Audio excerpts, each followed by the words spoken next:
साथियों नमस्कार, मैं जितेंद्र कुमार अमूल्य, शासकीय कन्या प्राथमिक विद्यालय एकलोज जनशिक्षा केंद्र, शासकीय उत्कृष्ट विद्यालय विजयपुर, जिला श्योपुर। मैंने अपने बच्चों के लिए एक टीएलएम तैयार किया है जिसका नाम है मैजिक बोर्ड। बहुत ही आसान तरीके से हमारा बच्चे इसमें 11 प्रकार की अवधारणाएं अपनी क्लियर कर सकता है। और इसको मैंने कुछ इस तरह से बनाया, कहने के लिए तो ये वैसे कैरम बोर्ड है जो कि प्रत्येक विद्यालय में होता है और उसी को मैंने अपने उपयोग में लिया है। ठीक इसी तरह हम इसमें देखते हैं आगे कि हमने इस पर गिनती डाल रखी है। इस तरह से कटिंग करके एक स्थायी बैनर बना दिया है हमने, ताकि वो बार बार खराब ना करे बच्चे या फाड़े ना। हमने इसके पहले कागज़ का बना रखा था कुछ इस तरह से, और बहुत बार खराब हो गया। उसके बाद हमें कलेक्टर साहब ने सजेस्ट किया कि कुछ इसको ऐसा तैयार करें कि जो कि आपके विद्यालय में आपके बच्चे लाइफ टाइम या लंबे समय तक उससे सीखते रहे। तो उसके बाद मैंने कुछ इस तरह की कटिंग बनाई और इससे मैंने ये टीएलएम तैयार किया है। आइए हम देखते हैं इसमें हमारी किस तरह से 11 प्रकार की अवधारणाएं क्लियर होती हैं। सबसे पहले हमारा बच्चा 1 से लेकर के 100 तक की जो गणित की संख्याएं हैं वो इसमें सीख पाता है, अर्थात 1 से लेकर के 100 तक की गिनती सीखेगा। उसके बाद हम देखते हैं हमने कुछ इस तरह से कटिंग कर रखी है। पहली कटिंग हमारी इस तरह से है, यहाँ पर है सम संख्याएं। इस मैजिक बोर्ड में हमारा बच्चा 1 से लेकर के 100 के बीच की जो सम संख्याएं हैं वो इस पर आसानी से बच्चा हमारा सीख सकता है। अगली अवधारणा में हम देखते हैं कुछ इस तरह से है, यहाँ पर हमारा बच्चा 1 से लेकर के 100 के बीच की विषम संख्याएं बच्चा सीख सकता है। 1 से लेकर के 100 के बीच में कौन कौन सी विषम संख्या हैं वह हमारा बच्चा इससे सीख सकता है। अगली अवधारणा में हम देखते हैं कक्षा 2 के लिए, खासकर जैसे हमने किसी बच्चे को बोला बेटा ये कितना है, बच्चे ने कहा 45 है। 45 से 1 कम बताओ जरा कितना होगा बेटा, 45 से 1 कम बोलो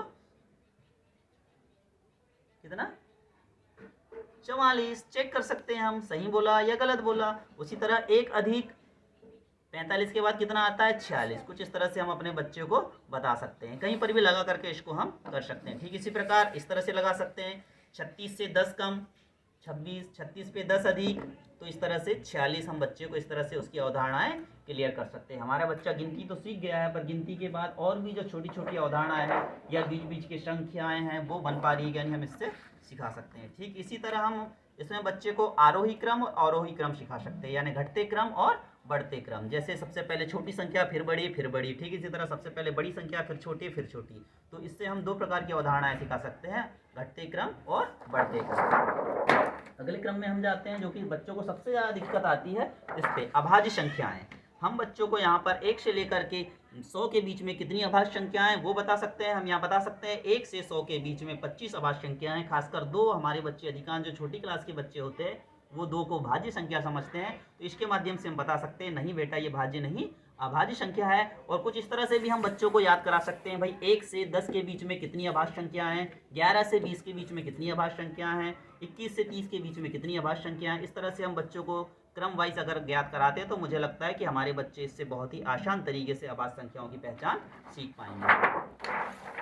अगले क्रम में हम देखते हैं कुछ इस तरह से हम ये इस कटिंग को कर रखा है। यहाँ पर हमारे बच्चे 3 के गुणज देख सकते हैं।